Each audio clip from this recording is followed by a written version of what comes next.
So thank you.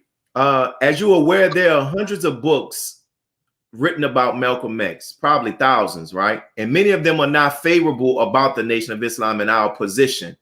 For the reader who reads your book, what false accusations against the Nation of Islam, the Most Honorable Elijah Muhammad, and the Honorable Minister Lord Farrakhan, other than some of what you just mentioned, that they can read rebuttals of, that they will be introduced to rebuttals of? Well, that's a great question. There are many books that have been written about Minister Malcolm X and his life and his work. We did not set out to write and to publish a biography of Minister Malcolm X. We set out to write and to publish a book that would deal specifically with the controversies surrounding Brother Minister Malcolm's assassination and how Brother Minister Malcolm's assassination has actually been weaponized to divide us in the Black community, specifically by injuring the name and the reputation of the leadership of the Nation of Islam, and literally castigating an entire religion for this historic political assassination.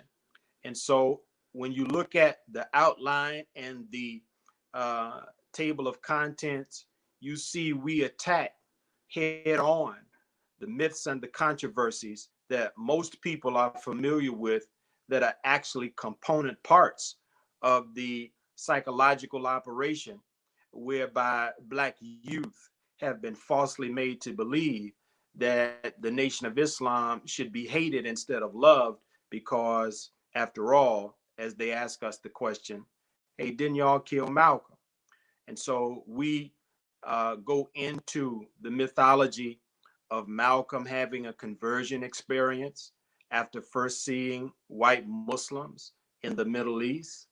We go after the mythology concerning the domestic life of the Honorable Elijah Muhammad, and we examine his noble morality in contrast, in stark contrast, against all of the evil slander that has been attached to the Most Honorable Elijah Muhammad.